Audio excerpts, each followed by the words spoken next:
In 1619, African descendants were taken off the soil of Nigeria, Niger, and Libya, taken to the Americas on slave ships, and were forced to do hard labor.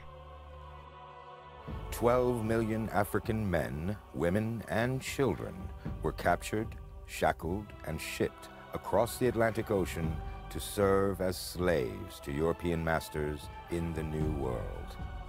More than 1 in 10 would die before the ships reached their destination.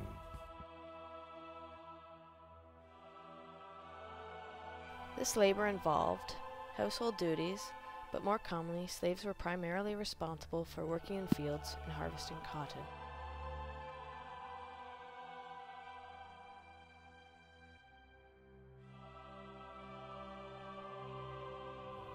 Slavery, being one of the biggest hate crimes through history, involved many factors. Self-worth and slavery. African Americans were made to believe they could be owned. They had no right to live life. They lost self-esteem. They were torn down. Discrimination and slavery. African Americans were treated poorly because of their race, and whatever their gender, male or female, they were enslaved.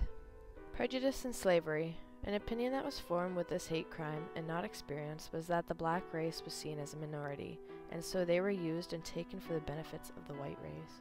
Ethnocentrism and slavery. At that time, the white race believed they were superior, and so they enslaved those who were soon to be a lower group in society.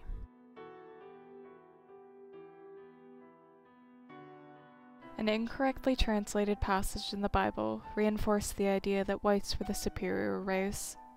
This idea came from the story of Canaan, who was turned into a slave. From then on, it was taught that God commanded it. The reason slavery continued was because the colonists who needed help in the fields wouldn't have to pay their workers. They'd be able to work them longer and harder.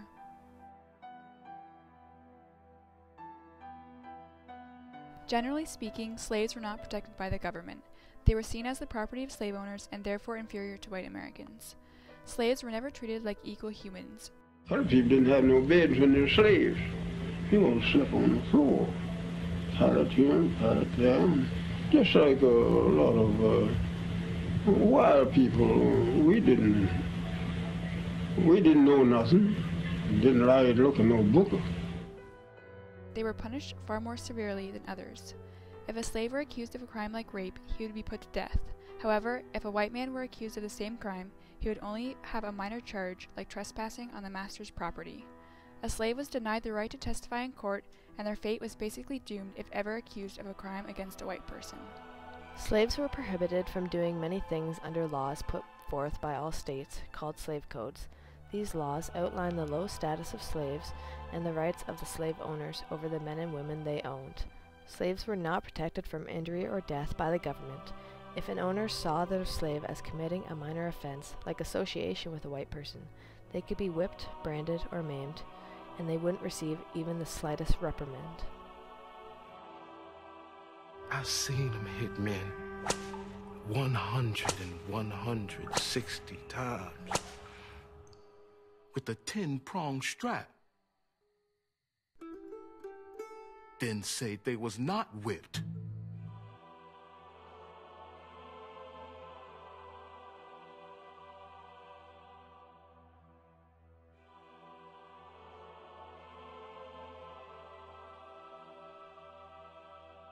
There were several acts of rebellion to help abolish slavery.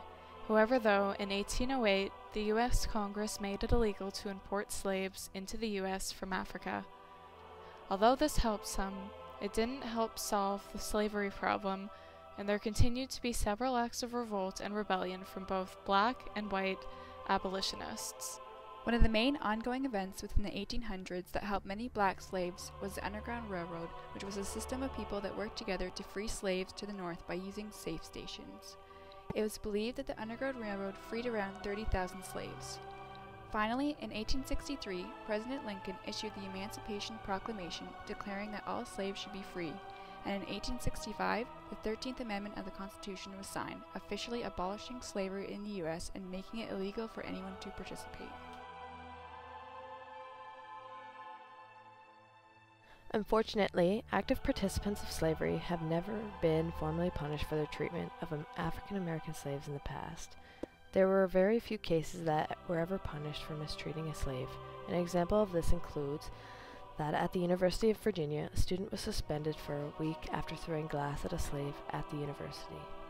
It was only 5 years ago, in 2008, that the House of Representatives of the United States passed a resolution to apologize to all African Americans for slavery within the U.S. Though nothing has been done about it yet, there have been many arguments over the fact that descendants of slaves should receive compensation for their suffering as a result of slavery within their families.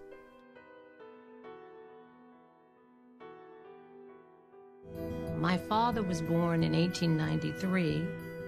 As a child, I never knew why Dad didn't share many of the stories growing up in the rural South. There was so little that I actually knew about, the generations beyond my parents. And I realized, I said, why don't I know these stories, and why don't I know who those people are?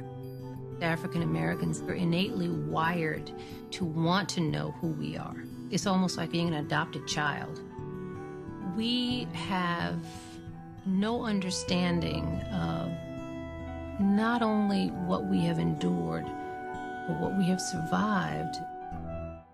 African slaves may be left with bad memories and heartache. Tell you the truth, when I think of it today, I don't know how I'm living. I remember that just as well. Look like to me, I can. Been slaves all our lives. Your mother was a slave, your sister was a slave, father was a slave. But thanks to President Lincoln, who started the African American Civil Rights Movement, racial discrimination is almost diminished in our society. Slavery happens in other countries. A common example is debt slavery, which occurs in countries such as China and Vietnam. This is where people are forced to pay off their debts. Although the majority of slavery has been abolished, there are still forms that exist even to this day.